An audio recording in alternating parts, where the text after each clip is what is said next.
আপনি বলুন। হ্যাঁ, রেডি আছি আমরা। আমি ফলতার ভূমিপুত্র। আমি চাইব ফলতা শান্তিতে থাকুক, সুস্থ থাকুক, ভালো থাকুক এবং ফলতায় আরও বেশি বেশি উন্নয়ন হোক।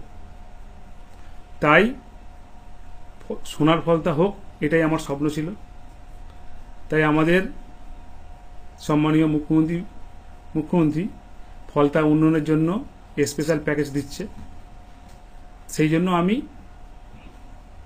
আগামী 21শে মে যে রিপোল আছে, সেই রিপোলের কন্টেস্ট থেকে আমি নিজেকে দূরে সরিয়ে নিলাম। নিজেকে সরিয়ে নিলেন প্রার্থী থেকে? আমি কন্টেস্ট থেকে নিজেকে দূরে সরিয়ে নিলাম ফলতার উন্নয়নের স্বার্থে, ফলতার সাধারণ মানুষের স্বার্থে। যেহেতু আমি ফলতার ভূমিপুত্র, তাই নিজেকে আমি কন্টেস্ট থেকে দূরে সরিয়ে নিলাম। আপনি তৃণমূল প্রার্থী, এটা কি আপনি ব্যক্তিগত সিদ্ধান্তে নিচ্ছেন নাকি দল আপনাকে নিজেকে ভোট থেকে সরিয়ে যেতে বললো? আপনার সিদ্ধান্তটা কার? এই যে ভোটের দুদিন আগে আপনি নিজেকে সরিয়ে নিচ্ছেন ভোট থেকে, এটা কি নিশ্চিত হার জেনে বা কি কারণে? আমি এর আগে অনেক প্রশ্ন করেছেন, উত্তর দিয়েছি।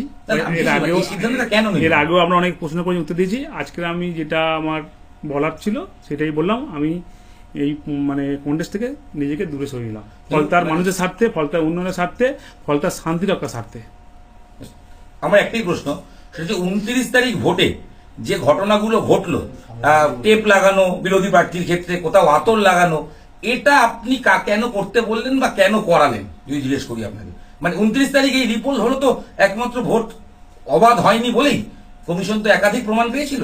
তো সেই পরিপ্রেক্ষিতে আপনি এটা কেন করিয়েছিলেন বা কার নির্দেশে করিয়েছিলেন? আমি এর আগে অনেক প্রশ্নের উত্তর দিয়েছি, 29 তারিখে অনেক প্রশ্নের উত্তর দিয়েছি। আমি আজকের যেটা আমার বলার ছিল, যে আমি ফলতার মানুষের স্বার্থে, উন্নয়নের স্বার্থে, শান্তির স্বার্থে, সুস্থতার স্বার্থে, সোনার ফলতা গড়ার স্বার্থে আমি 21শে মে ইলেকশন থেকে নিজেকে কন্টেস্টে সরিয়ে নিই। গত 29 তারিখে ঘটনার পরিপ্রেক্ষিতে আপনি কি বলবেন? যে ঘটনা ঘটলো, মানুষ ভোট দিতে পারেনি, ভোটের ওপরে কালি, কোথাও টেপ লাগানো, কোথাও আতর লাগানো, এটা কেন করলেন বা করিয়েছিলেন? এটা আমি করিনি। এটা অনেকে অনেক রকম কথা বলছে নিজেদের মতো, কিন্তু আমি এই সমস্ত জানি না। জাহাঙ্গীরবাবু, কারা করলো? আমি তো আমার অফিসে ছিলাম, অফিস থেকে আমি চালনা করেছি, কিন্তু কে করেছে আমি নিজেই জানি না। আমি স্পটে ছিলাম না, বলতে পারবো। কোনো নির্দেশ এসেছিল কোনো মহলের বা কারণ? না, কোনো এরকম কোনো ব্যাপার। আপনি এখানকার প্রার্থী, আপনার কোনো নিয়ন্ত্রণ ছিল না? আপনি বলছেন যারা করেছে জানেন না, তারা তো আপনার কর্মী ছিলেন। না, আমাদের কর্মী করেছে, কে করেছে আমি নিজেই জানি না। যারা বিরোধী দলের টেপ লাগালো, প্রশ্ন যারা বিরোধী দলের টেপ লাগালো, যে জন্য আমি ডেকেছিলাম, যে আমি 21শে মে রিপোলের যে কন্টেস্ট আছে, কন্টেস্ট থেকে নিজেকে দূরে সরিয়ে নিলাম। যেটা ফলতা জুড়ে আপনার বিরুদ্ধে ভুরি অভিযোগ করছে, এটার বিষয়ে কি বলবেন? ভুরি অভিযোগ করছে সাধারণ মানুষ। ঠিক আছে, মানুষ যদি সাধারণ মানুষ করে, তারা যেটা ভালো বুঝেন সেটা বলছেন। আমার এখানে কিছু বলার কিছু নেই।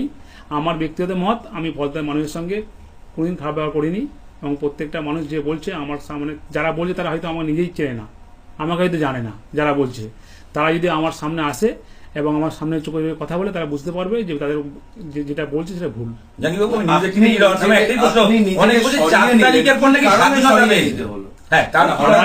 আমার যেটা বলার ছিল, কারণ তো আছে, কেন সরাচ্ছে?